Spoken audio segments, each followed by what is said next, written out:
When six leather-clad bikers decided to harass a quiet woman at the Silver Spoon Diner, they thought they'd found an easy mark for their intimidation.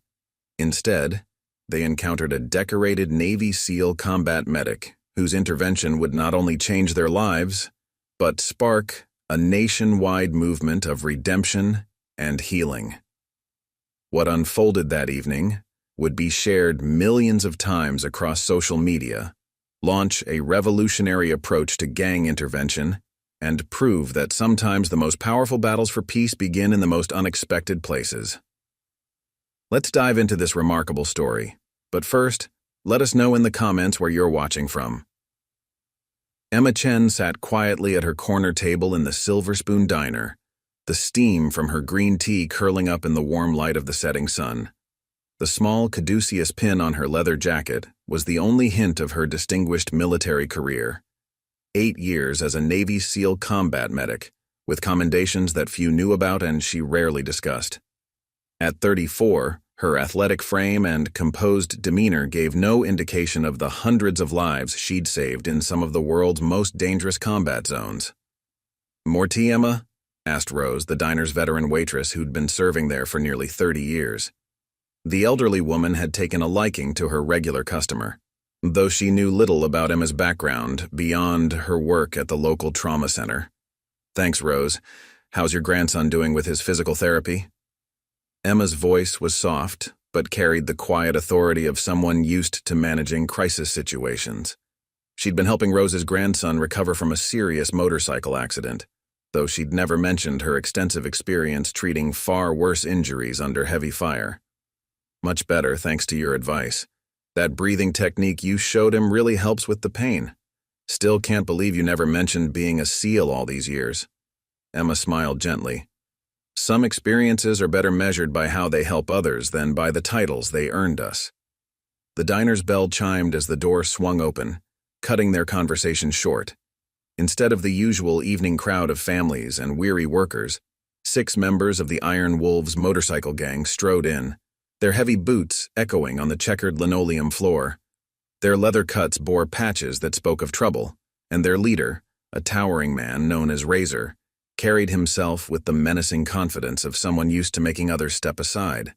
The Iron Wolves had been terrorizing local businesses for months, and their reputation for violence had only grown. "Well, look what we got here," Razor's voice boomed across the diner. "Ain't this place just a little too fancy for this part of town?" His second in command, a wiry man with a jagged scar running down his neck, snickered as he knocked over a salt shaker on a nearby table.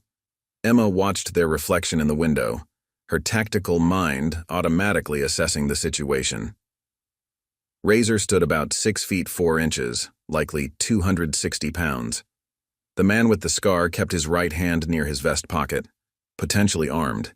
The other 4 were spreading out across the diner in a practiced pattern of intimidation. "Hey, sweetheart," one of the bikers called out to a young waitress deliberately spilling his water across the table. "Looks like you've got some cleaning to do." The girl, barely 18, kept her eyes down as she reached for a cloth, her hands trembling. At a nearby booth, a father with 3 young children began quietly gathering their things, trying to shield his kids from the growing tension. "What's wrong, buddy?" Razor laughed, turning toward the sound of a child's whimper. "Kids don't like their dinner entertainment?" "The family is leaving. Step aside." Emma's voice cut through the tension, calm and clear as a winter morning. The diner fell silent. Preparing and narrating this story took us a lot of time, so if you are enjoying it, subscribe to our channel. It means a lot to us. Now back to the story. Razor turned slowly, his eyes finding Emma in her corner booth. Well, what do we have here? Looks like someone forgot their place in the pecking order." "Actually," Emma replied, her voice remaining steady as she set down her tea, "I learned my place while treating wounded soldiers under heavy fire in Kandahar. 3 tours as a SEAL combat medic tend to teach you a thing or two about handling bullies." The leader's laugh was forced, uncertainty flickering in his eyes as he processed her words. "Navy SEAL? You expect us to believe that?" "Don't have to believe it," Emma responded, subtly shifting her weight as she stood. "But you do need to let these people leave. You know what happens to those who threaten innocent families?" The father had managed to gather his children behind Emma, who had positioned herself to provide maximum coverage. Rose had disappeared into the kitchen, hopefully calling the police. Emma calculated response times, 7 minutes minimum for the first patrol car to arrive. "Last chance to mind your own business, lady," Razor growled, reaching into his cut. "Protecting civilians is my business," Emma replied. 8 years of saving lives didn't end when I took off the uniform. Now, would you like to discuss this outside, where there aren't children present? The tension in the diner had reached a breaking point. What happened next would not only change the Iron Wolves forever, but spark a movement that would transform how society deals with violence, redemption, and the power of unexpected heroes. The biker with the scarred neck lunged forward suddenly, his hand emerging from his vest pocket. His movement was telegraphed, amateur compared to the trained fighters Emma had faced in combat. She stepped smoothly aside, using his momentum to guide him into a table. Dishes clattered to the floor as he stumbled, his coordination thrown off by his own aggression. The other patrons gasped, some pulling out their phones to record what was unfolding before them. Razor swung a massive fist in a wide arc, but Emma had already anticipated the move. She ducked under his swing while simultaneously sweeping his legs out from under him. The big man crashed to the floor with enough force to rattle the diner windows.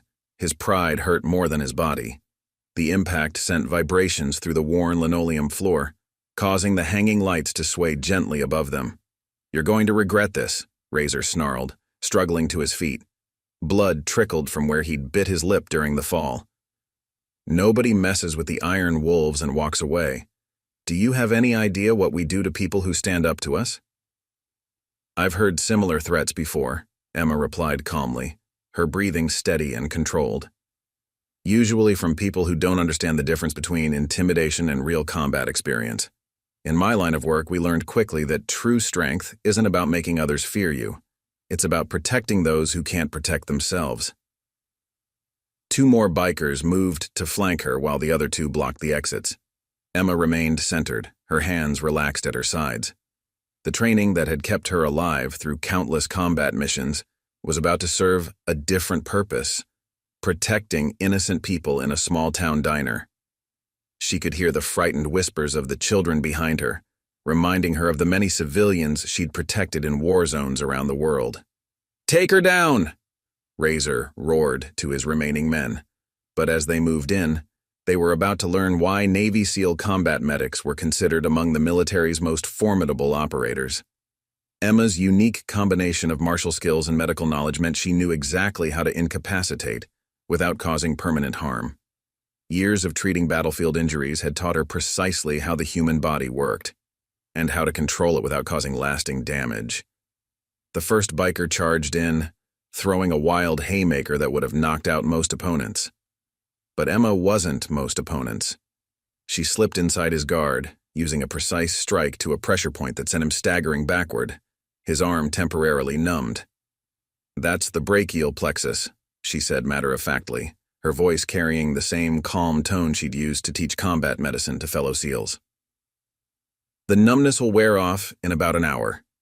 It's fascinating how the nervous system responds to precise pressure. I could explain the neurological mechanics, but I doubt you are interested in a medical lecture right now." The next attacker pulled a knife, its blade glinting under the fluorescent lights. Several patrons screamed, and Rose clutched her phone tighter, her knuckles white with tension. Emma's voice remained steady. "A weapon just escalated this from simple assault to aggravated assault with a deadly weapon. That's serious jail time." She gestured at the cell phones recording the scene. "And it's all on video. I've treated enough knife wounds to know exactly how much damage that blade can do. The question is, are you prepared to live with those consequences?" He hesitated for just a moment, exactly what Emma had counted on. Her kick sent the knife spinning from his hand before he could react. A quick strike to a nerve cluster in his shoulder, followed by a sweep of his legs, and he joined his friend on the floor.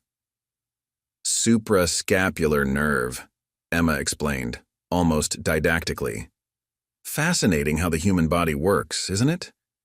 In my medical training, we learned that the same knowledge that can heal can also be used to incapacitate when necessary. The difference is in the intention. The third biker looked at his fallen companions, then at his boss, then at Emma. He raised his hands and backed away, nearly tripping over his own feet in his haste to retreat. "I ain't fighting no SEAL," he said, heading for the door. "This ain't worth it. You didn't say nothing about taking on special forces, Razor." "Smart choice," Emma nodded, her stance still relaxed but ready. "Now it's just you, Razor. We can end this here, or you can learn firsthand about the vagus nerve. Your call. I'd prefer to avoid causing any more pain. After all, my oath as a medic was to heal, not harm. But I will do what's necessary to protect these people." Instead of answering, Razor charged with a roar, his massive frame barreling forward like a freight train. Emma moved with the fluid precision that only comes from years of high-stakes combat training. She sidestepped his charge while simultaneously applying pressure to a specific point on his neck. Suddenly, Razor found himself face down on the diner floor, his arm locked behind him in a hold that sent waves of pain shooting through his shoulder. "Listen carefully," Emma spoke softly, but everyone in the now silent diner could hear her words. "I could dislocate your shoulder right now, but I won't, because my job has always been about healing, not hurting. Even in combat, I was there to save lives, not take them. The same hands that can cause this pain have put countless soldiers back together. I've seen enough violence to know it only leads to more violence." "Let me go," Razor growled. But the fight had left his voice. The realization seemed to be dawning on him that he'd severely underestimated this situation. "First, you're going to promise me something," Emma replied, maintaining the hold with practiced ease. "You and your gang are never going to bother this diner or anyone in it again. But more importantly, you're going to think about something. The strength you use to intimidate others could be used to protect them instead. The loyalty you demand through fear could be earned through respect. I learned that lesson treating both friends and enemies on the battlefield. Every life has value. Every person has the potential for change." The sound of police sirens filled the air, growing louder by the second. Emma maintained the hold, while sharing a glance with Rose, who had emerged from the kitchen with her phone still in hand. The elderly waitress nodded. Help was coming. But what would happen next would transform not just this moment of confrontation, but an entire community's understanding of strength, healing, and redemption. Officer James Martinez was the first through the door, hand on his weapon. He took in the scene quickly, the scattered dishes, the fallen bikers slowly recovering from their nerve strikes, and the infamous Razor pinned expertly to the ground by a woman who seemed entirely at ease with the situation. After 15 years on the force, Martinez had responded to countless disturbances involving the Iron Wolves, but this was something entirely different. The tension in the air was thick, but it wasn't the usual aggressive energy he associated with biker gang confrontations. "Everything okay here?" "D?"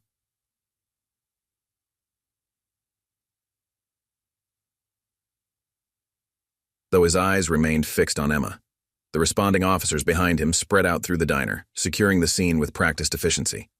"Just a discussion about proper diner etiquette," Emma replied calmly, maintaining her hold on Razor. Her voice carried the same steady tone she'd used to calm wounded soldiers under mortar fire. "I believe these gentlemen were about to leave." She glanced down at Razor. "Weren't you?" Martinez recognized the technique she was using. He'd seen it during his military police training, though never executed with such precision. "Want to press charges?" he asked, already pulling out his notebook. Several other officers had entered the diner, checking on the other customers and taking preliminary statements from wide-eyed witnesses. Emma considered for a moment, feeling Razor's tension beneath her hold. In her years as a combat medic, she'd learned that sometimes the most effective treatment wasn't the most obvious one. She'd seen how aggression often masked deeper wounds, how violence usually stemmed from pain rather than pure malice. "No," she said finally. "I think everyone's learned something tonight, haven't we, Razor?" The biker leader remained silent for a moment, then spoke in a voice stripped of its earlier bravado. "Yeah," he mumbled. "We have." As Emma released him, he rose slowly, rubbing his shoulder. His eyes held something new. Not just defeat, but a glimmer of recognition, as if seeing himself clearly for the first time in years. The other bikers were gathering themselves, avoiding eye contact with both Emma and the police. The one who'd pulled the knife was being treated by a paramedic for his shoulder, wincing as they checked for serious injury. "He'll be fine," Emma told the paramedic, slipping naturally into her medical role. "Just a temporary nerve disruption, should resolve within the hour. Make sure he keeps the arm mobile but doesn't strain it. Gentle movement will help prevent any lasting stiffness." Rose emerged from behind the counter, bringing fresh coffee to the shaken customers. The diner was buzzing with excited whispers as people shared videos they'd recorded, their phones capturing what would soon become a viral sensation. The young waitress who had been harassed earlier watched in amazement as the once intimidating bikers were escorted out, their earlier bravado completely deflated. As the Iron Wolves prepared to leave under police escort, Razor turned back. His massive frame seemed somehow diminished, not by defeat, but by the weight of realization. "You could have done a lot worse to us," he said, his voice carrying a note of confusion. "Why didn't you?" Emma stood by her table, her posture relaxed but alert. The setting sun through the diner windows cast long shadows across the linoleum floor, creating an almost theatrical atmosphere for this moment of transformation. "Because real strength isn't about how much damage you can do, it's about how much good you can do. I learned that treating wounded on both sides of the conflict, every life has value, even those who think they're beyond redemption." The words seemed to hit Razor harder than any physical strike. He looked around the diner, seeing it perhaps for the first time. The frightened families he'd terrorized, the staff they'd intimidated, the community they'd threatened. For a moment, the hardened biker leader seemed lost in thought, as if replaying years of intimidation and violence through new eyes. Officer Martinez watched the exchange with interest, recognition dawning on his face. "You know," he said to Razor, "there are better ways to use your organization's strength, ways that build respect instead of fear. This might be your wake-up call. Don't waste it." As the bikers were led out, the diner erupted in applause. Emma tried to wave it off, but Rose was already announcing that coffee was on the house for everyone. The father with the children approached Emma, tears in his eyes. "Thank you," he said softly. "I was so scared for my kids. The way you handled that. You didn't just protect us, you showed them that standing up to bullies doesn't always mean fighting." "Your children are safe now," Emma assured him, her voice gentle. "That's what matters. And maybe they learned something important today, that true strength comes in many forms." She turned to the young waitress who had been harassed earlier. "Are you okay?" The girl nodded, then asked hesitantly, "Are you really a Navy SEAL?" Her eyes were wide with admiration and newfound confidence. Emma smiled, understanding the awe in her voice. "Was," she corrected gently. "Now I help people in different ways. Sometimes the battles we fight aren't against enemies, but against the darkness within people." She turned to look out the window where Razor was sitting on his bike, still not starting it. Rose appeared with a fresh cup of tea, sliding into the booth across from Emma. "That was amazing," she said, her weathered hands wrapped around her own coffee cup. "But something tells me this isn't over." "No," Emma agreed, noticing how Razor kept glancing back at the diner, his usual swagger replaced by something resembling contemplation. "I think it's just beginning." She recognized the look in his eyes. She'd seen it before in wounded warriors who'd finally found a reason to change. Sometimes the deepest wounds aren't physical, and sometimes the most important healing happens in unexpected places. The video would be uploaded within minutes. By morning, it would have hundreds of thousands of views. But what nobody knew yet was that this confrontation would spark a movement that would transform not just a group of bikers, but an entire community's approach to violence, redemption, and the power of healing. By midnight, the video had garnered over 100,000 views. By sunrise, it was approaching 1 million. Emma woke to her phone buzzing incessantly with notifications, messages, and calls from news outlets across the country. Navy SEAL combat medic diffuses biker gang confrontation with surgical precision, read one headline. Former Special Forces medic shows true meaning of strength at local diner, proclaimed another. Emma ignored the notifications and prepared for her day at the trauma center, where she served as the head of emergency medical training. However, normal wasn't in the cards anymore. Dr. Maria Santos, the center's director, was waiting in her office when Emma arrived. "Have you seen this?" Maria asked, turning her computer monitor to show Emma the viral video.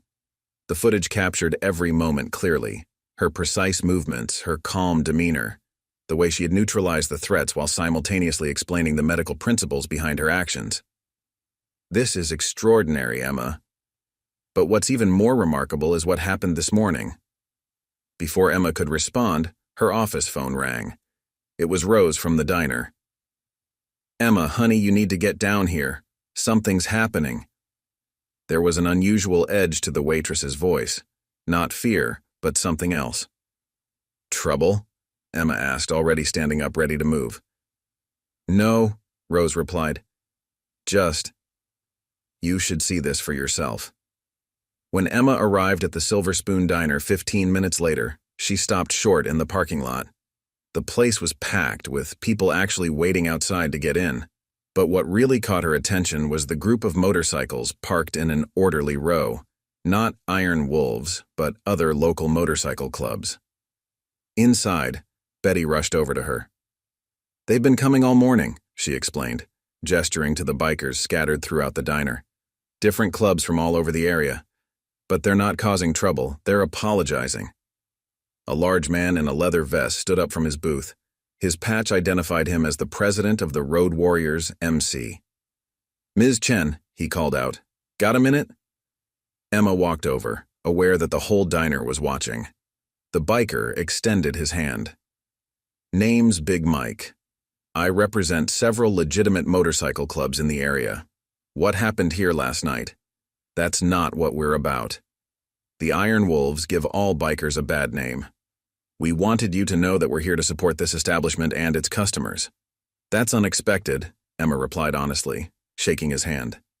Her tactical training noted his firm but respectful grip, the way he positioned himself to appear less threatening despite his size. "There's more," Big Mike continued. "We heard about your work at the trauma center. A lot of our members are veterans, some with PTSD. We'd like to help. Maybe set up a motorcycle maintenance therapy program for veterans who need something positive to focus on." Before Emma could respond, the diner's door opened again. Everyone turned to look. It was Jake, the youngest of the Iron Wolves from last night, but he wasn't wearing his colors anymore. "Ms. Chen," his voice shook slightly. "Can I talk to you privately?" Emma nodded and led him to her usual corner booth. The young man couldn't meet her eyes at first. "I served in Iraq," he finally said. "Army combat engineer. When I came home, I couldn't fit in anywhere. The Wolves. They felt like brotherhood again, you know? But last night, watching you reminded me of my old platoon sergeant, always in control, always protecting others." Emma waited patiently, recognizing the signs of someone working through trauma. As a combat medic, she'd learned that emotional wounds often needed as much time to treat as physical ones. "And now?" she asked gently. "I want out," Jake said. "But it's not just me. Razor. He's been talking all night. What you said about using strength to protect instead of intimidate. It hit him hard. He's got a daughter, you know. She saw the video this morning and called him crying, asked him why he was being a bully."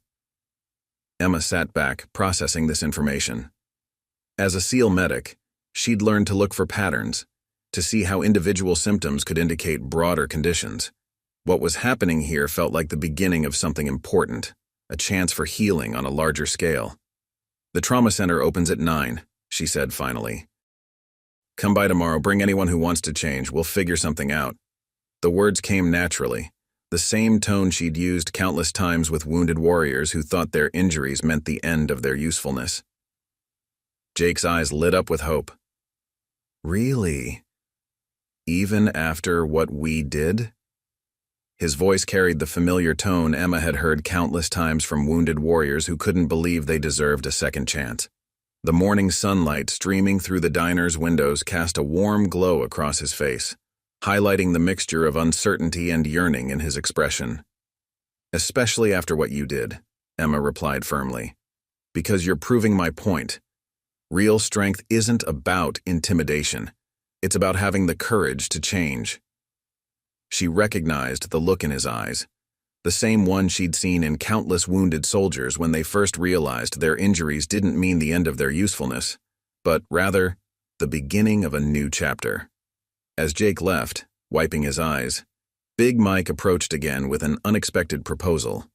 His massive frame, once intimidating in its leather vest and patches, now carried a different kind of presence, one of purpose rather than menace. "We'll help," he said simply, pulling up a chair that creaked under his weight. "Any of the Iron Wolves who want to reform, they'll have support from the legitimate clubs. We've got mechanics, business owners, counselors among our members. Time to show what motorcycle clubs can really be about. Most folks don't know this, but our clubs already do charity runs, toy drives for kids, fundraisers for local causes. Maybe it's time we did more." Dr. Maria Santos arrived at the diner, having followed Emma after their interrupted morning meeting. The trauma center director surveyed the scene with professional interest, her clinical eye taking in the unlikely gathering of bikers, veterans, and community members. Her tablet displayed multiple news articles about the previous night's events, each highlighting different aspects of Emma's intervention. "You know what this reminds me of?" she said, sliding into Emma's booth and arranging her medical files on the table. "That rehabilitation program you proposed last month, the one about using practical skills as therapy for PTSD veterans. The board thought it was too unconventional, but look at what's happening here naturally." Emma nodded, watching as more motorcycles pulled into the parking lot. The diner had become an impromptu meeting ground for an unlikely alliance. Through the window, she could see members of different clubs talking together, sharing ideas, breaking down barriers that had existed for decades. "The board said it was too experimental," she remembered. "They wanted traditional approaches, even though we've seen how those don't always reach the veterans who need help most." "Well," Maria smiled, pulling out her tablet and bringing up her emails. "The board just called an emergency meeting. Your video has gone viral in the medical community. Combat veterans, law enforcement, trauma specialists, they're all talking about how you demonstrated control without causing lasting harm, how you turned a violent situation into a teaching moment. The American Journal of Emergency Medicine wants to interview you about your integrated approach to conflict resolution." Rose appeared with fresh tea, her eyes bright with excitement. Her hands trembled slightly as she set down the cups, not from fear this time, but from anticipation. "Channel 7 is outside," she announced. "They want to interview you about veterans' rehabilitation programs. And you won't believe who just called the mayor's office. They want to discuss using your approach for the city's gang intervention initiatives. They're saying your method of de-escalation while teaching could revolutionize their community outreach programs." Emma took a thoughtful sip of her tea, her tactical mind already mapping out possibilities. In combat, she'd learned that the most effective operations weren't just about achieving immediate objectives.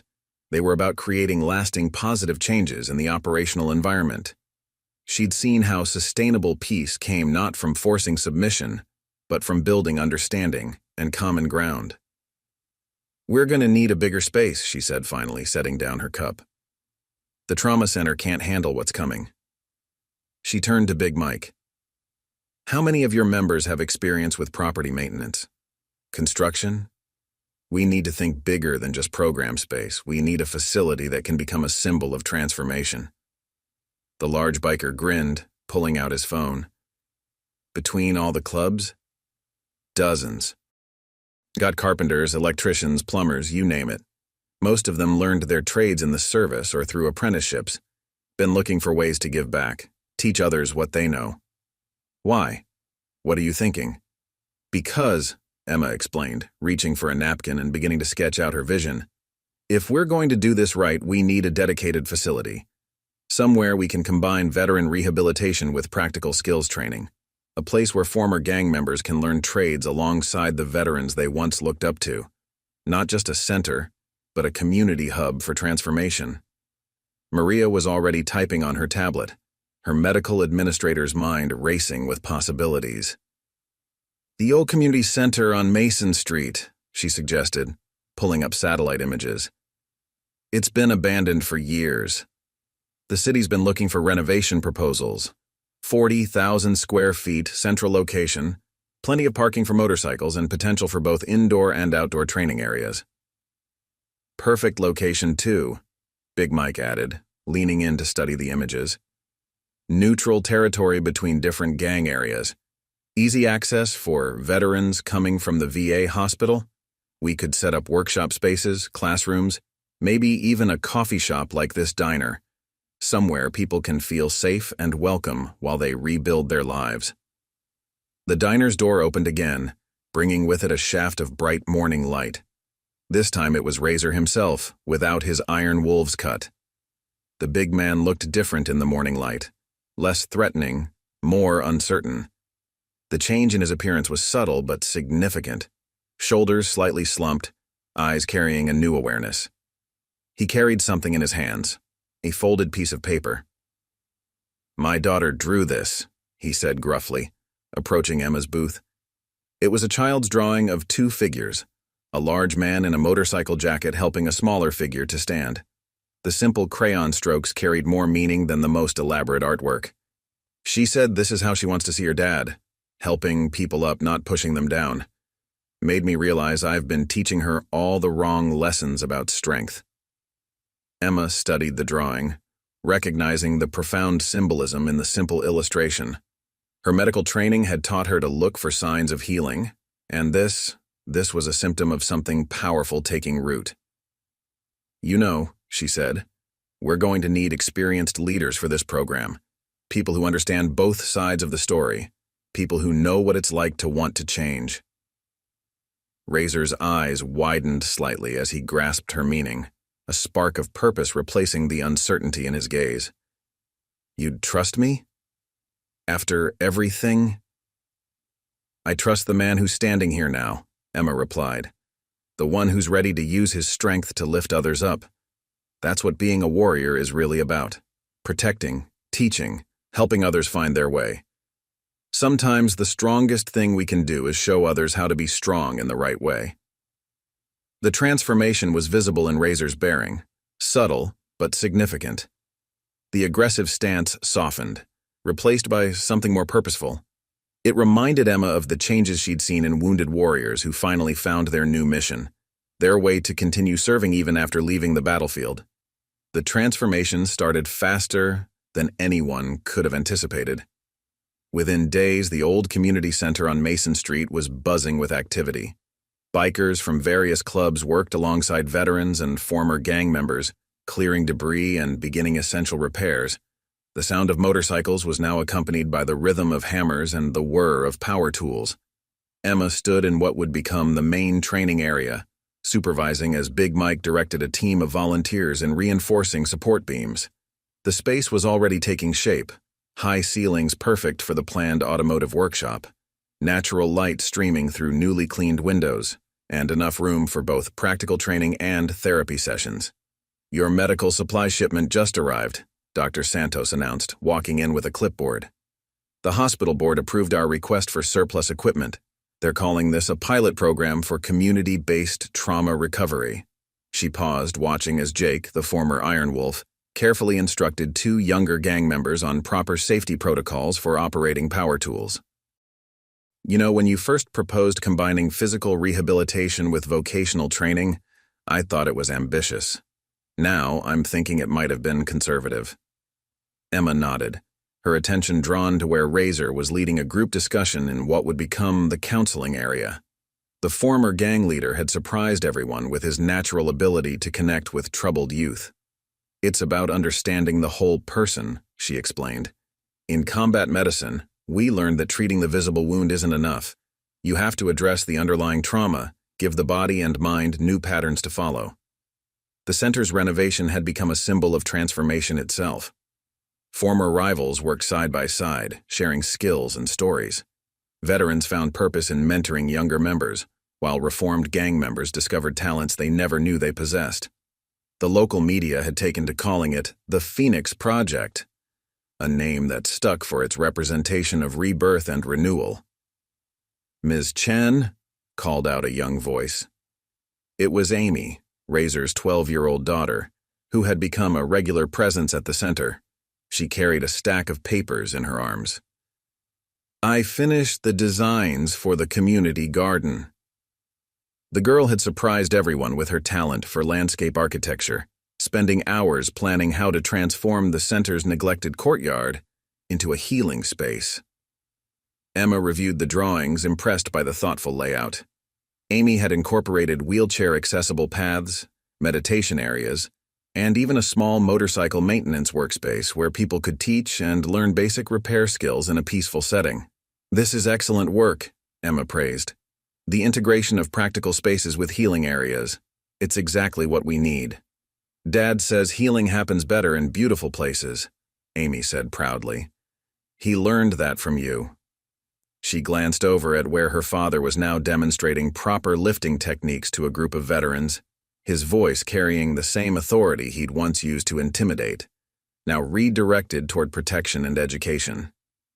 The center's impact was already spreading beyond its walls. Local businesses had begun calling, offering job placements for program graduates. The police department requested training sessions on de-escalation techniques.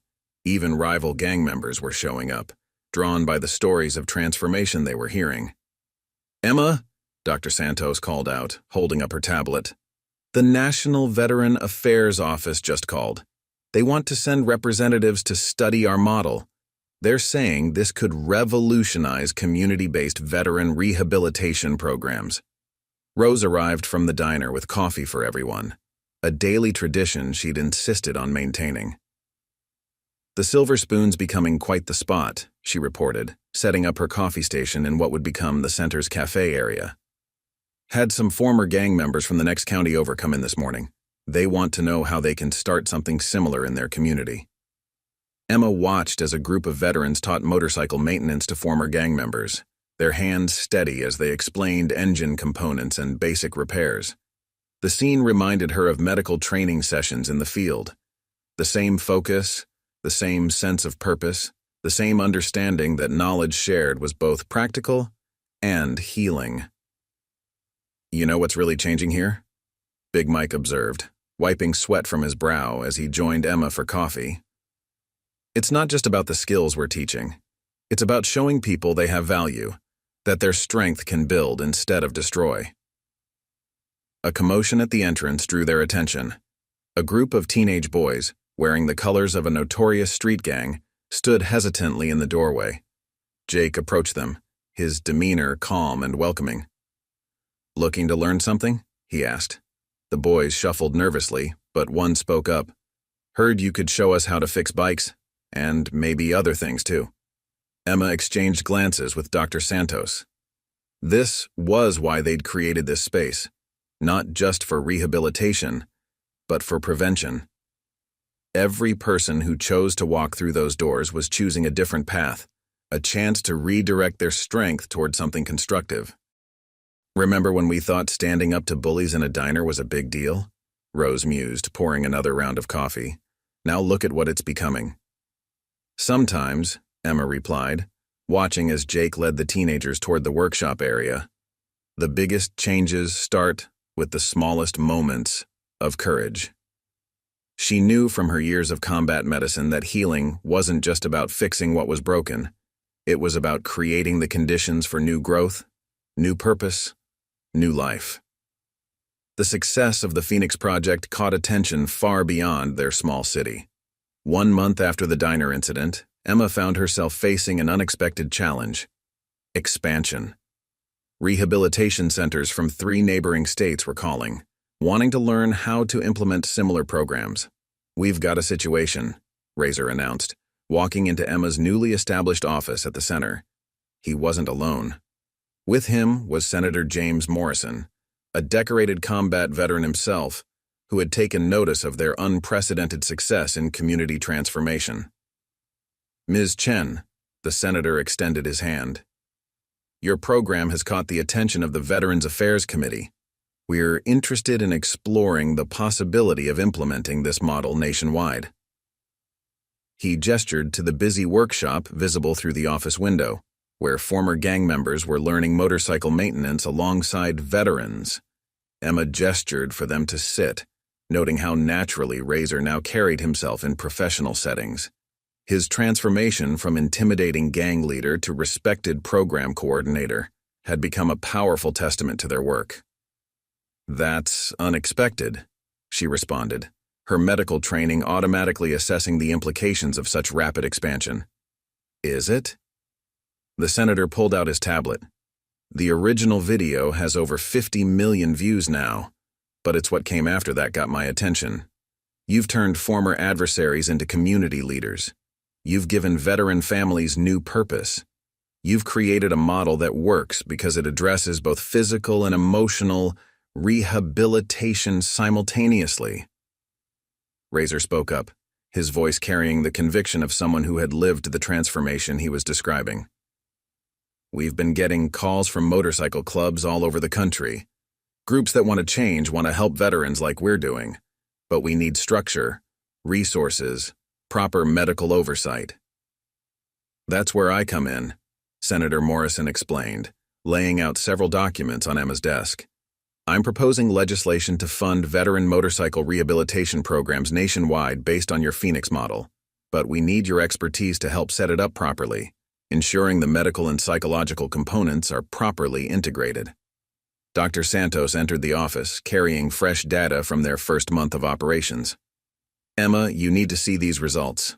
Our veteran PTSD recovery rates are 43% higher than traditional programs. Former gang members who complete our training show an 89% reduction in recidivism. The medical community is taking notice." The senator nodded approvingly. "This could revolutionize how we approach veteran rehabilitation and community intervention. It speaks to demographics we've struggled to reach through conventional programs. The combination of practical skills, peer support, and medical oversight creates a comprehensive healing environment." Before Emma could respond, Amy burst in, her tablet displaying a map of the United States filled with glowing points. "Look at this," she said proudly. "Each light is a place where people want to start Phoenix programs. I've been helping track the requests and categorizing them by type of community need." Emma studied the map, her tactical mind automatically analyzing patterns. The requests weren't just from major cities.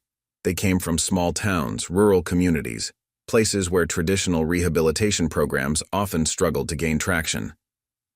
"This isn't just about motorcycles anymore," Dr. Santos observed, reviewing the latest psychological assessments. "It's about creating a new paradigm for community healing. The mechanical skills are just the gateway to deeper transformation." The senator stood, walking to the window, to watch a group of veterans teaching motorcycle safety to at-risk youth. "I'll give you time to think about it, Ms. Chen, but remember something I learned in combat. Sometimes the greatest service we can render is showing others how to serve." After he left, Razor remained behind, his expression serious. "Emma, we need to talk about the Iron Knights." "Safi." The Iron Knights were a notorious motorcycle gang from the next county, known for being even more violent than the Iron Wolves had been. "Their leader came to see me last night. They want to change, but they don't know how to start." Emma sighed, understanding the weight of the request. The center was already operating at capacity, their resources stretched thin. But she also recognized the opportunity and responsibility they faced. "You know what's really powerful about this program?" Amy asked, surprising everyone with her insight. "It's not just that it helps people change. It's that it shows them they were always capable of being better. Dad says that's what you did at the diner. You showed him what real strength looks like." Looking around her office at the unlikely gathering, a former gang leader, a medical director, and a young girl whose father's transformation had inspired her to dream of helping others, Emma realized they were at a crucial turning point.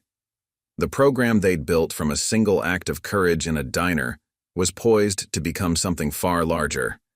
Through the window, she could see Big Mike teaching a group of veterans the finer points of engine maintenance, their faces focused and peaceful. Next to them, Jake was working with former rival gang members, showing them how to channel their energy into productive skills. The sight reminded her of field hospitals she'd run in combat zones, places where healing went beyond the physical to touch something deeper in the human spirit. The transformation to national expansion began with an extraordinary scene at the Phoenix Project's first national summit. 300 motorcycle club members from across the country, mixed with veterans, social workers, and rehabilitation specialists, all gathered to learn about implementing the program in their communities. Emma stood backstage at the local convention center, reviewing her notes one final time. Nervous? Razor appeared beside her, wearing the new Phoenix Project coordinator vest. Its emblem of a rising phoenix wrapped around a motorcycle wheel with the words, "Strength through service," emblazoned beneath. His transformation from feared gang leader to respected community mentor had become one of their most powerful teaching tools. "Not about speaking," Emma replied, her medical training automatically helping her maintain calm under pressure. "More about what comes next. The Iron Knights are here. So are the Desert Raiders from Arizona and the Coast Riders from Florida. All former outlaw clubs looking to change. We're about to teach former rivals how to work together." Razor smiled, pulling out his phone to show her a group chat. The screen filled with photos of restored motorcycles, veteran success stories, and rehabilitation program graduations from across the country. "They're already working together," he explained. "Old rivalries don't matter much when you're focused on serving others. It's like you taught us. Healing happens better when we work together." Senator Morrison stepped up to the podium. "Ladies and gentlemen, please welcome the woman who started it all. Former Navy SEAL combat medic, Emma Chen." The applause was thunderous, reflecting the impact her program had already achieved. Emma walked out, taking in the scene before her. In the front row, Amy sat with a group of other children, all wearing Junior Phoenix Project t-shirts they had designed themselves.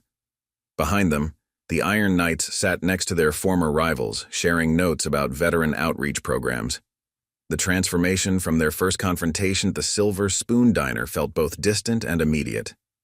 2 months ago, Emma began, her voice carrying the same calm authority that had diffused that first confrontation. "I stood up in a diner because it was the right thing to do. I never expected that moment to lead to this. But looking around this room, I see something remarkable. I see former enemies becoming allies. I see troubled pasts transforming into promising futures." She gestured to the screen behind her where photos began cycling through. In just 8 weeks, Phoenix Project chapters have restored over 200 veteran-owned motorcycles. We've provided transportation and purpose to 93 veterans in need. Our youth mentorship program has helped 52 at-risk teens find better paths. But the most important restoration isn't happening to motorcycles. It's happening to people. Suddenly, the convention center doors burst open. A group of bikers in unfamiliar colors strode in. The room tensed, but Emma continued speaking as if she'd expected this. "Like our friends from the Carolina Knights who just arrived. They rode all night to be here because they heard about what we're doing. Welcome, brothers. You're right on time to hear about Phase 2. The tension dissolved as quickly as it had appeared, the newcomers finding seats, welcomed by those around them. Dr. Santos smiled from her place in the audience. She'd seen Emma use this same technique in the trauma center, turning potentially volatile situations into moments of connection. "Phase 2 is about more than just bikes," Emma continued, her medical knowledge informing her understanding of how to heal communities as well as individuals. "It's about creating a national support network. Every Phoenix Project chapter will be paired with a veterans center and a trauma care facility. We're not just fixing motorcycles, BOI. We're by my prayers and tianite the bari sir. Tingadanki Korean Oscars. Reconnecting families, Restoring purpose. She motioned to Jake, who wheeled out a motorcycle covered by a tarp. This bike belonged to Marine Sergeant David Chen when he passed. His widow couldn't bear to touch it. Today, thanks to our program, not only is the bike restored, but Mrs. Chen has become one of our riding instructors for military spouses. Rose herself walked out to thunderous applause, wearing her own Phoenix Project vest. The elderly widow beamed as she started the perfectly restored motorcycle, its engine purring like new. "This is what we're about," Emma raised her voice over the applause. "Not just remembering fallen heroes, but keeping their legacy alive through service to others." The presentation continued with detailed plans for expansion, training programs, and community integration, but the most powerful moment came during the Q&A, when a young biker from the Carolina Knights stood up. "Got a confession to make," his voice shook. "We didn't ride all night just to attend. Yesterday we were supposed to have a territory war with another club. But then someone showed us the video of what happened in that diner and what came after. We threw down our weapons and rode here instead. We want to learn how to be better." Emma looked at Razor, who nodded in understanding. "Then you're in the right place," she replied, "because every person in this room has a similar story. We're not here to judge your past. We're here to help build your future. That's what the Phoenix Project is about, rising from our own ashes to help others rise too." The summit continued with breakout sessions that demonstrated the full scope of the Phoenix Project's transformation potential. Razor led a workshop on conflict resolution, drawing from his own journey from intimidation to mentorship. Tommy conducted training on youth outreach, while Mrs. Chen shared her experience connecting with military families through shared loss and healing. Dr. Santos presented compelling data to the assembled medical professionals and rehabilitation specialists. "The integration of mechanical skills with psychological healing creates unprecedented results," she explained, displaying charts that showed significantly higher recovery rates than traditional programs. "When we combine purposeful activity with peer support and professional oversight, we see accelerated healing across all metrics." In the main exhibition hall, different chapters demonstrated their specialized approaches. The Desert Raiders from Arizona had adapted the program for rural communities, creating mobile motorcycle maintenance units that could reach isolated veterans. The Coast Riders of Florida showcased their maritime variation, incorporating boat repair alongside motorcycle maintenance for coastal veterans. "The key," Emma explained to a group of medical directors, "is understanding that healing happens in layers. Just as in combat medicine, we treat the immediate injury while addressing underlying trauma. The mechanical work provides focus and purpose, while the community aspect facilitates deeper emotional recovery." Senator Morrison moved through the crowds, taking notes and speaking with participants. "The Veterans Affairs Committee is particularly impressed by your recidivism rates," he told Emma during a brief break. "Less than 5% of program participants return to destructive behaviors. That's unprecedented in rehabilitation programs." The afternoon sessions focused on practical implementation. Big Mike led a seminar on converting former club properties into rehabilitation centers, sharing architectural plans and zoning considerations. "These places used to be fortresses to keep people out," he explained. "Now we're turning them into sanctuaries that welcome people in." Amy and her growing group of junior Phoenix members presented their ideas for youth engagement. They had developed a mentorship program pairing troubled teens with veteran mechanics, combining practical skills, training with life guidance. "Sometimes," Amy explained with wisdom beyond her years, "you have to fix more than just engines to help someone run properly again." As the day progressed, Emma noticed something remarkable happening in the convention center's common areas. Former rival gang members were sharing meals together, trading stories, and planning collaborative projects. Veterans who had struggled with isolation were engaging actively with younger participants, finding new purpose in mentorship. "You know what's really powerful about this?" Razor observed during the evening session. "We're not just changing individuals anymore. We're changing the entire culture of motorcycle clubs.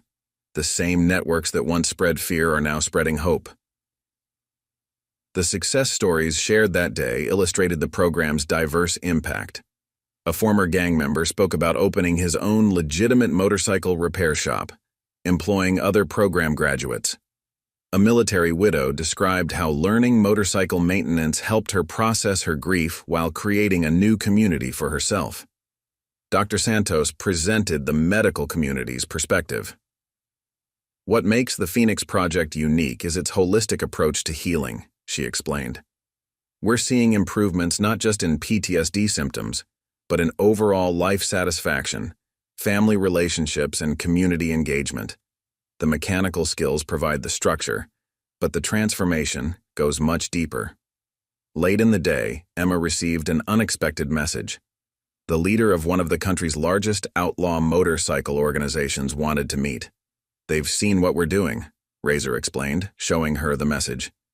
They're interested in discussing a different path for their chapters. As the summit's first day drew to a close, Emma stood with Rose watching the sunset over the parking lot, filled with motorcycles from across the country. "Did you ever imagine," Rose asked, serving coffee from her ever-present pot, "that standing up to those bikers would lead to this?" Emma watched as Amy led a group of children on a tour of the restored motorcycles, each bike representing a story of transformation. Former enemies worked side by side, checking engines and sharing techniques. Veterans who had once isolated themselves now engaged actively with young apprentices. "You know what I've learned?" Emma replied, accepting her cup of coffee. "True strength isn't just about standing up to something. It's about standing up for something. Every person here represents someone who chose to use their strength to lift others up instead of pushing them down." The day concluded with an unexpected ceremony. Representatives from each participating club presented their old colors to be transformed into a unity quilt, a symbol of their shared commitment to change. Each patch told a story of transformation, of choosing a different path, of finding new purpose and service to others. "Tomorrow," Emma announced as the ceremony concluded, "we begin the real work of taking this movement national. But tonight, look around this room. Every person here is proof that it's never too late to change, never too late to heal, never too late to rise from your own ashes and help others do the same." The next phase of the Phoenix Project's evolution came from an unexpected crisis. Emma's phone lit up at 2 a.m. with an urgent call from the West Coast chapter. "We've got a situation, Ms. Chen," reported Mark, their regional coordinator. "Major earthquake hit San Francisco. Emergency services are overwhelmed. But we've got something they don't. Hundreds of bikers who know these streets and have mechanical skills." Emma sat up immediately, her combat medical training kicking in. Within an hour, she had transformed the Phoenix Project's main facility into an emergency command center. Razor and Big Mike coordinated with chapters across 6 states, while Dr. Santos established contact with medical facilities in the affected areas. "Here's what we know," Emma briefed the rapidly assembling team, her voice carrying the same calm authority that had defused that first confrontation at the diner. "Standard emergency vehicles can't reach many areas due to debris and damaged roads. But motorcycles can. We have members with mechanical, medical, and construction skills. This is what we've been training for." The response was immediate and overwhelming. Phoenix riders from across the country began mobilizing. Former rival gang members who had once fought over territory now coordinated rescue routes. Veterans who had struggled with civilian purpose found themselves back in mission mode, this time serving their own communities. "Look at this," Dr. Santos called out, pointing to her tablet. The screen showed Phoenix riders navigating through debris-choked streets, delivering medical supplies and conducting rapid damage assessments. They're reaching places emergency services can't. The skills we taught for motorcycle maintenance are proving invaluable for urban search and rescue. Razor, now coordinating the West Coast response, reported continuous updates. Phoenix chapters from Oregon to Southern California are converging. They're bringing tools, supplies, and years of experience working in tight spaces with heavy equipment. The police are actually requesting our help. Never thought I'd see that day. The most remarkable transformation was in how the public perceived the bikers. News footage showed leather-clad Phoenix riders helping elderly residents evacuate, carrying children through dangerous areas, and using their mechanical knowledge to restore vital equipment. The same communities that had once feared the sound of motorcycles now cheered their arrival. "This is exactly what we trained for," Emma told the assembled team at their emergency briefing. "Every skill we taught, motorcycle maintenance, team coordination, crisis response, it's all coming together. But remember our core principle. We're here to heal, not just help." The Phoenix Project's medical training proved especially valuable. Many members had learned basic first aid and trauma response as part of their rehabilitation program. Now they were putting those skills to use in real emergencies. "It's like you always said," Jake commented while coordinating supply deliveries. "The same hands that can fix engines can help fix lives." Amy, working with other Junior Phoenix members, had set up a communications hub.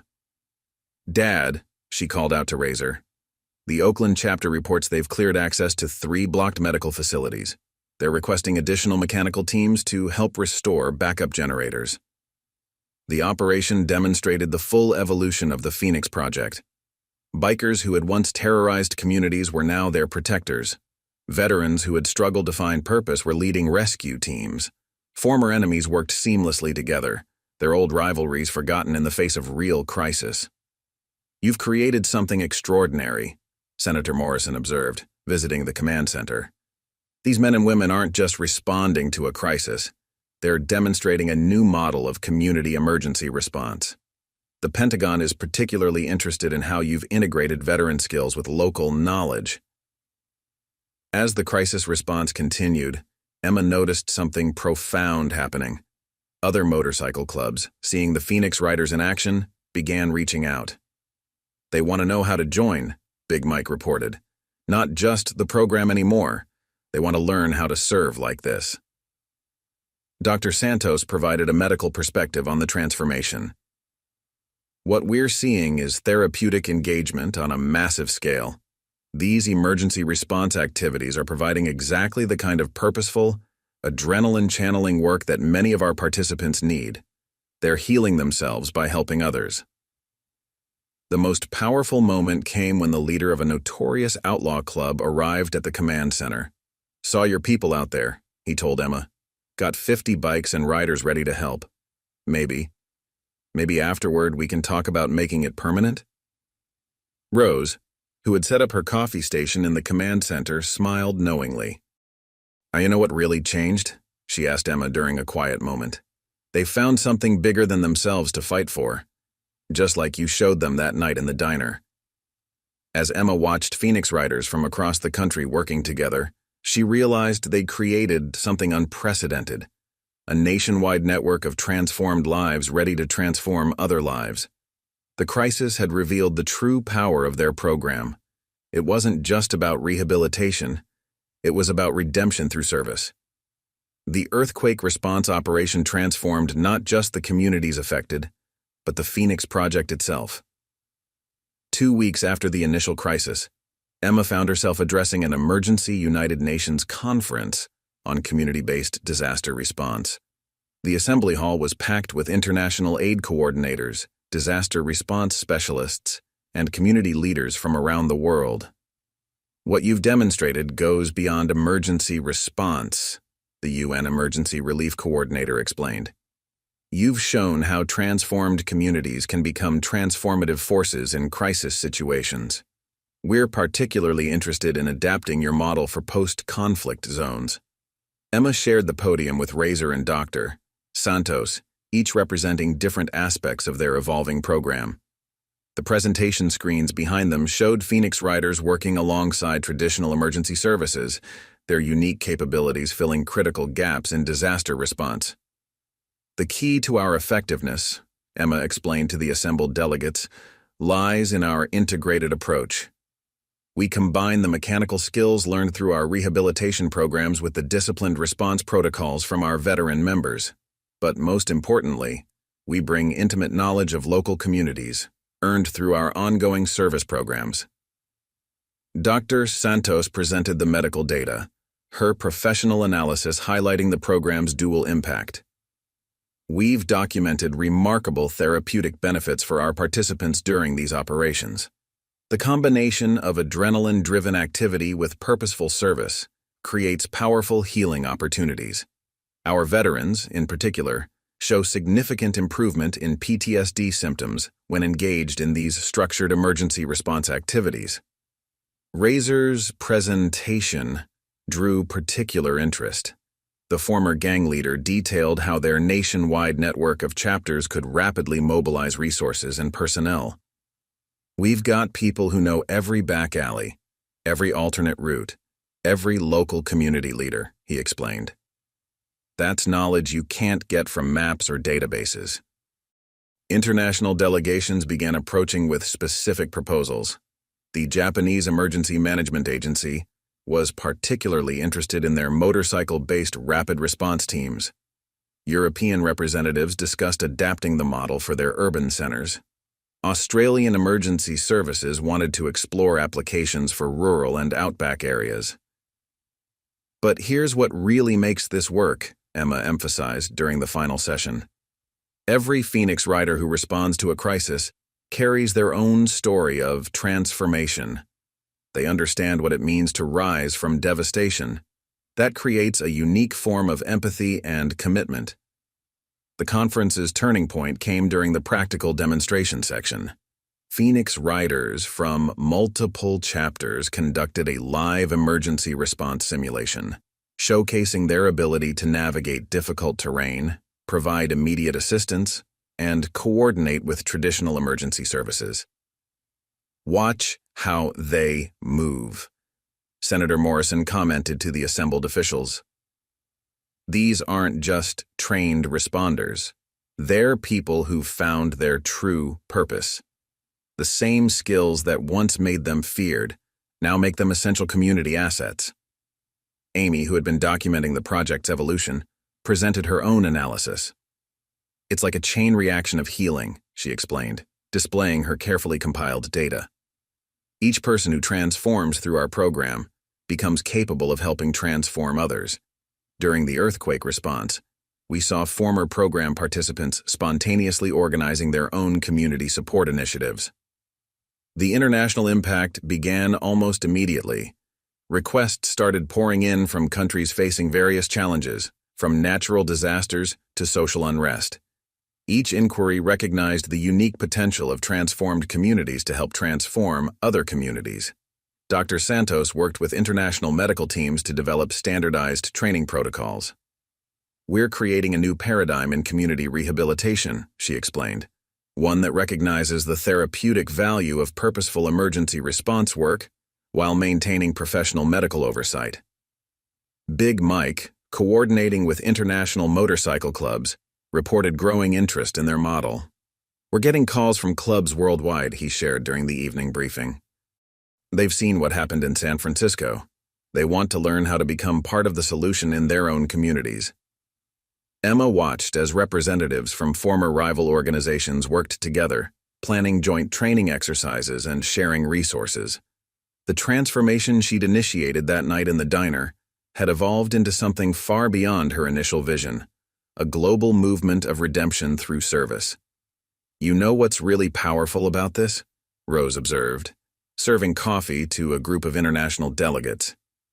"These people aren't just learning emergency response techniques. They're learning how to transform their own communities by becoming their protectors instead of their problems." Kabeber. Antibiotics and Manadaference concluded with an unprecedented proposal, establishing Phoenix Project chapters as official auxiliary emergency response units worldwide. The same organizations that law enforcement had once monitored as potential threats were now being recognized as vital community assets. "Sometimes," Emma told the closing session, "the greatest strength lies not in the power to destroy, but in the choice to protect and serve.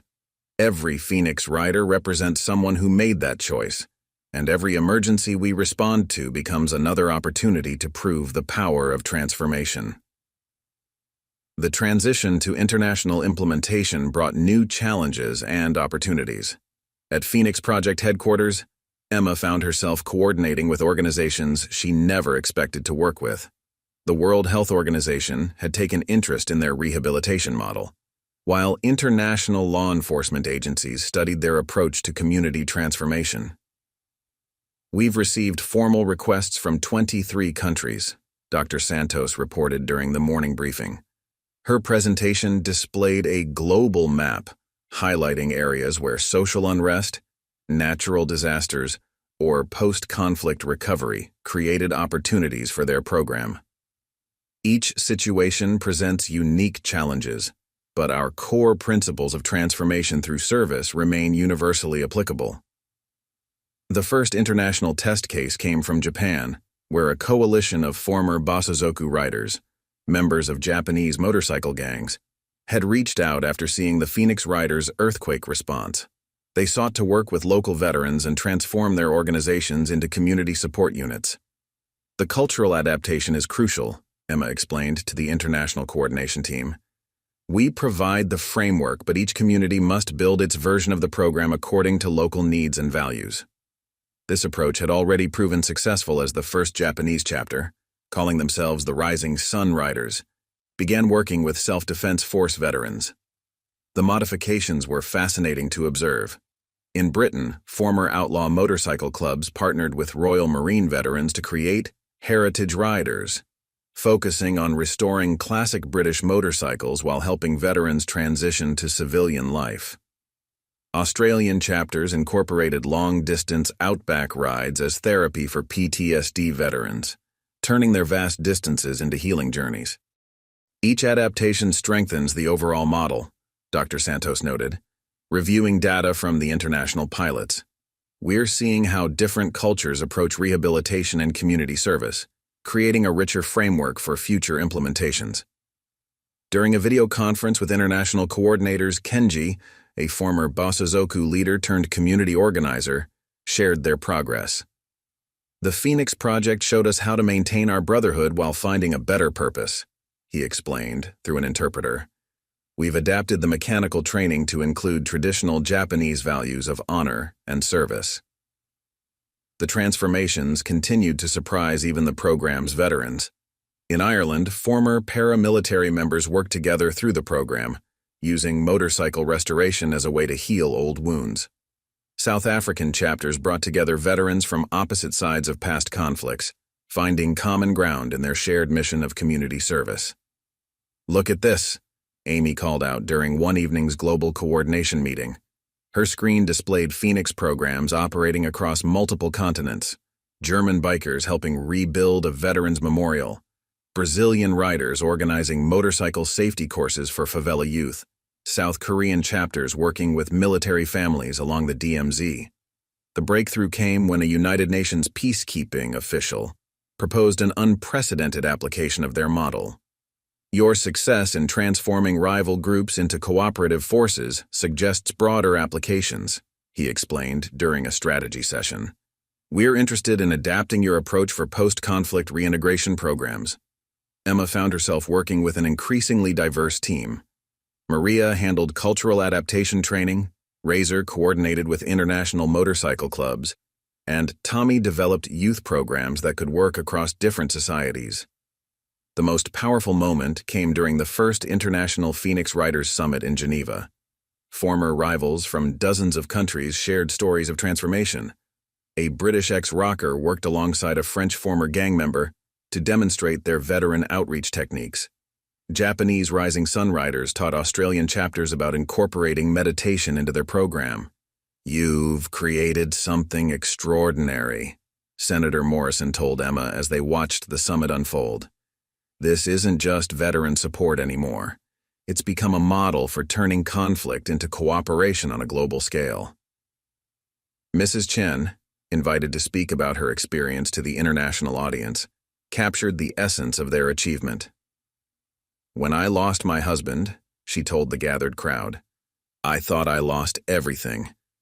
The Phoenix Riders didn't just restore his motorcycle. They showed me how to turn grief into purpose.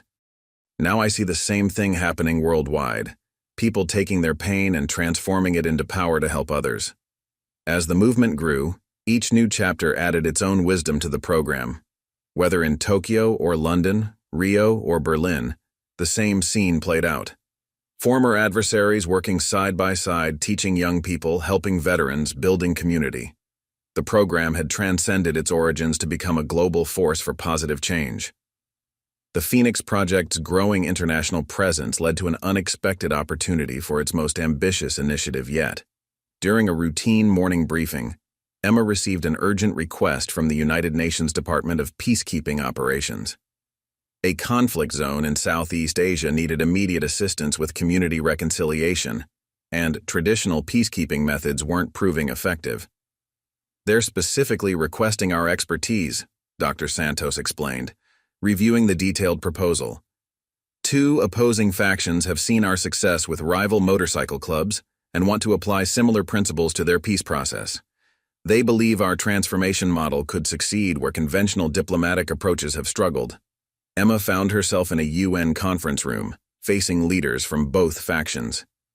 The tension in the air was palpable, reminiscent of that first night at the Silver Spoon Diner, but on a much larger scale.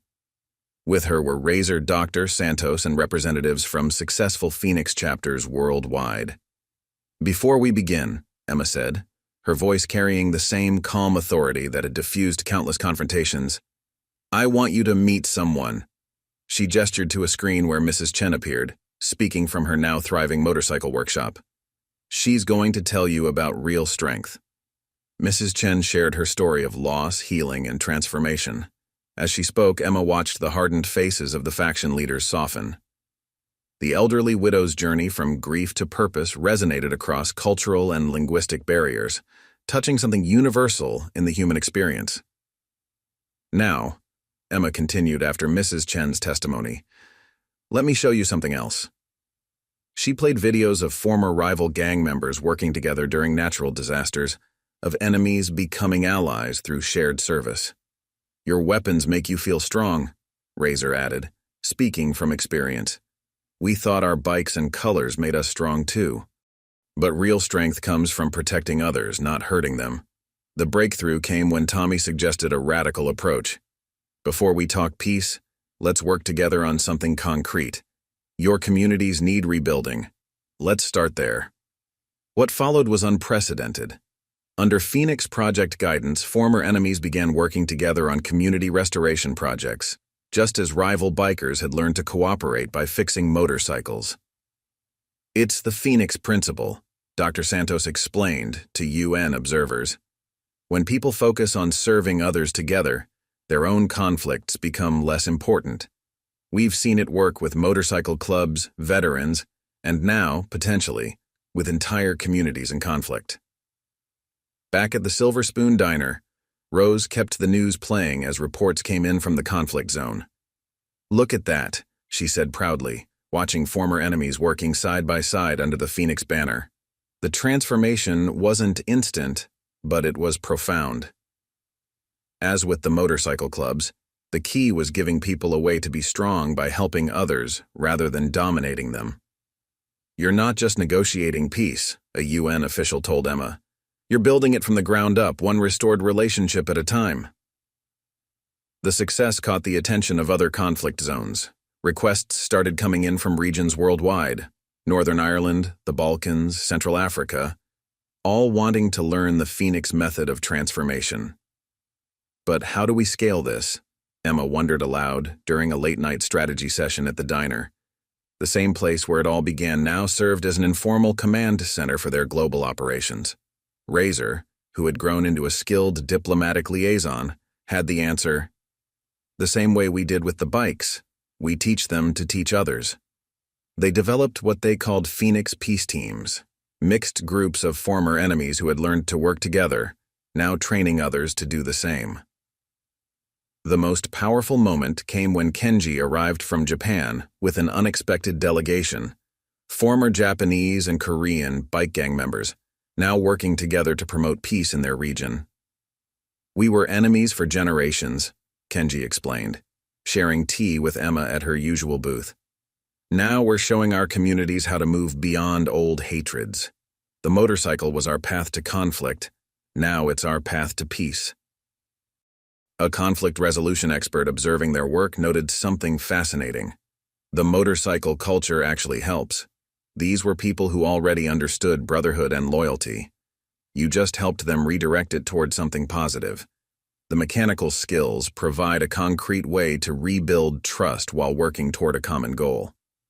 Emma watched as Phoenix peace teams deployed to new regions, each carrying the message that had started in this small diner.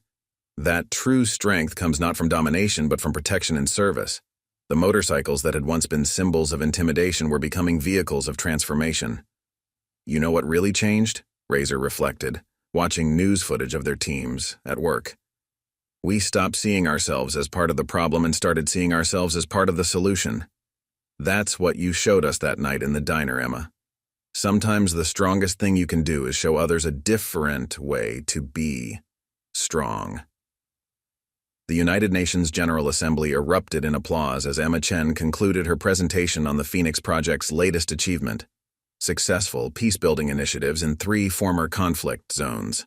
The assembly hall was filled with diplomats, peacekeeping officials, and representatives from countries seeking to implement the Phoenix model in their own troubled regions. What began as a confrontation in a small-town diner, the Secretary General addressed the assembly, has evolved into one of the most innovative and effective approaches to community transformation we have seen. The Phoenix Project has demonstrated that sustainable peace comes not through force but through shared purpose and service. Emma shared the podium with an unlikely panel. Razor, now serving as Director of Community Integration, Dr. Santos, heading their international medical programs, and representatives from former rival factions who had found peace through their program. The evidence of their success was undeniable. Crime rates had plummeted in areas with Phoenix chapters, while community engagement and economic development had soared. The key to our approach, Emma explained to the assembled delegates, is understanding that lasting change cannot be imposed from outside. It must grow from within communities themselves. We provide the framework, but the transformation happens when people discover their own capacity to be positive forces in their communities. Dr. Santos presented compelling data from their international operations.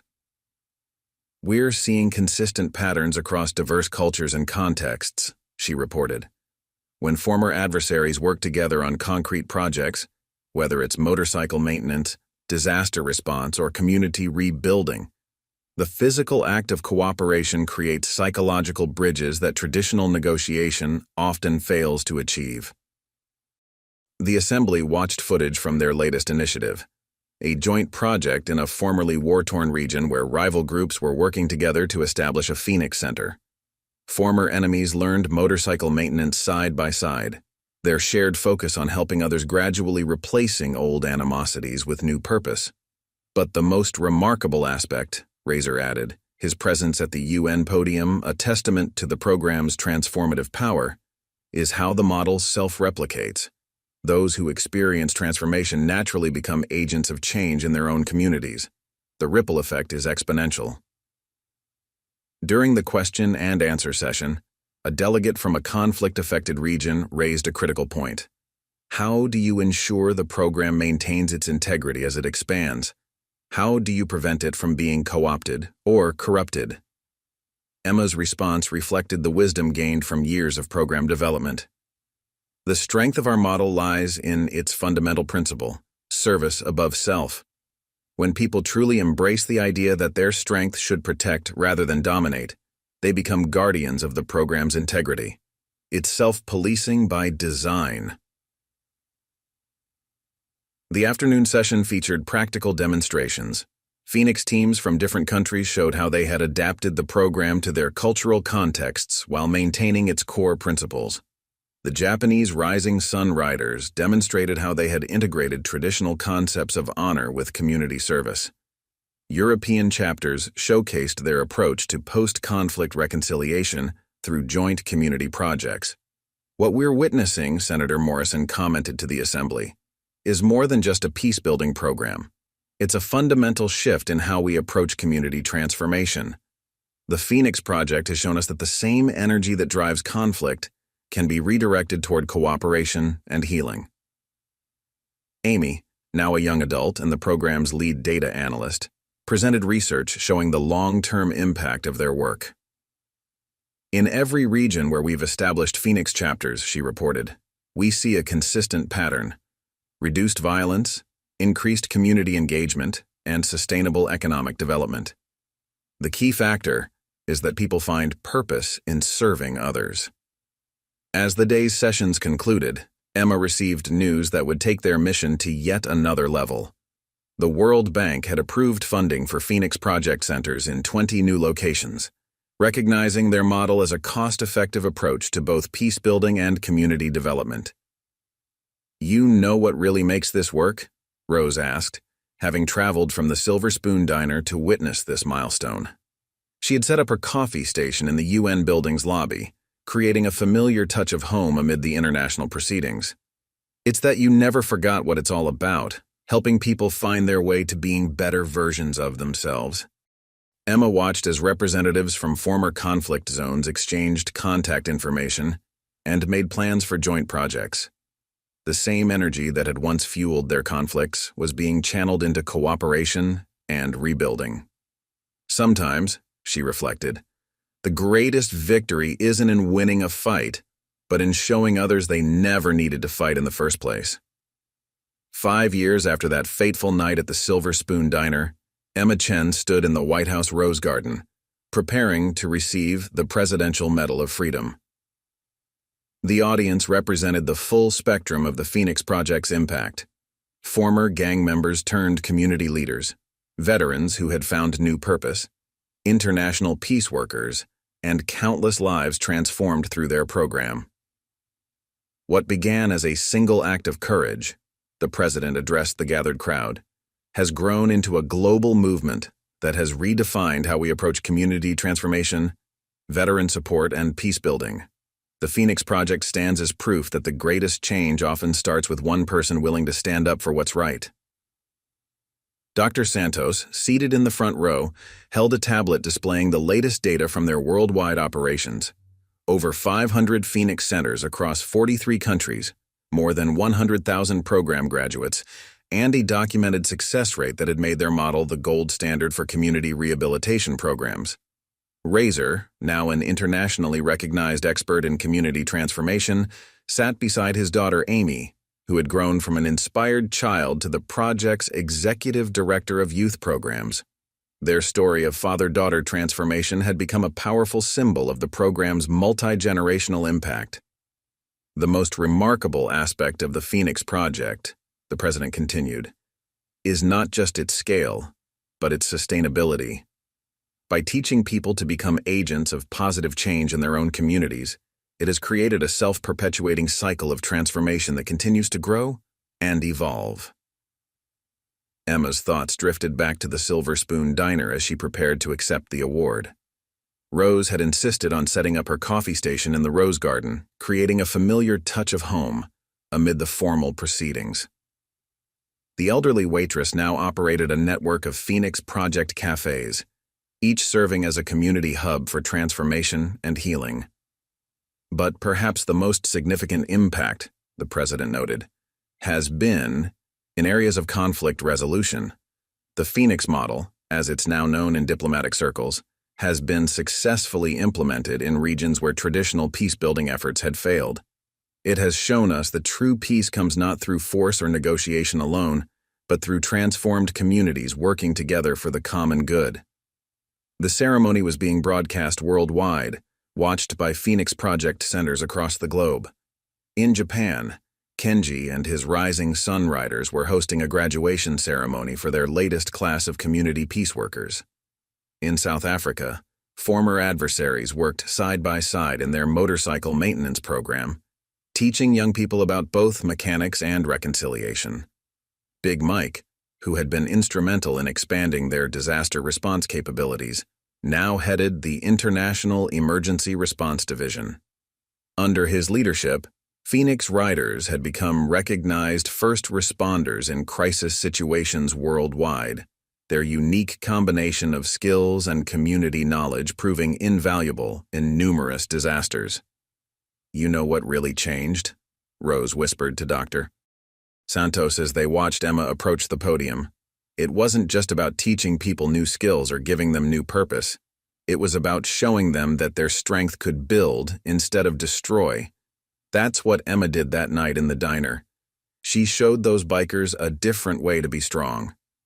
As Emma accepted the medal, she recognized faces in the crowd that told the story of their journey. The father and children she had protected that first night, now running their own Phoenix Youth program. Jake, the young biker who had first sought change, now directing veteran outreach initiatives. International diplomats who had witnessed their work transform conflict zones into communities of cooperation. This honor, Emma began her acceptance speech, belongs not to me, but to every person who chose to rise from their own ashes and help others do the same. The true strength of the Phoenix Project lies not in any individual or program, but in the simple truth that when people discover their power to lift others up, they find their own highest purpose. She gestured to the assembled crowd, each person representing a story of transformation. Look around this garden. Every person here embodies the principle that real strength isn't about domination. It's about protection, service, and the courage to change. What started in a small-town diner has grown, because this simple truth resonates across all cultures and contexts. The ceremony concluded with an unexpected announcement. The United Nations was establishing a permanent Phoenix Project office to coordinate peace-building initiatives worldwide. The same organization that had begun with a confrontation in a diner would now have a lasting institutional framework to continue its work for generations to come. Later that evening, Emma returned to where it all began. The Silver Spoon Diner had become a historic landmark, its walls covered with photos documenting the Phoenix Project's journey. Yet it remained a working diner, still serving its community, still a place where transformation could begin over a cup of coffee. Sometimes, Rose said, serving Emma her usual tea in her usual booth, the biggest changes start with the smallest moments of courage. You showed us that strength isn't just about standing up to something. It's about standing up for something. As Emma sipped her tea watching new Phoenix riders gather for their evening meeting, she reflected on how far they had come from that first confrontation. The program had grown beyond anything she could have imagined, yet its core remained the same, the belief that everyone, no matter their past, had the potential to rise and help others rise with them. Up next, you've got 2 more standout stories right on your screen. If this one hit the mark, you won't want to pass these up. Just click and check them out.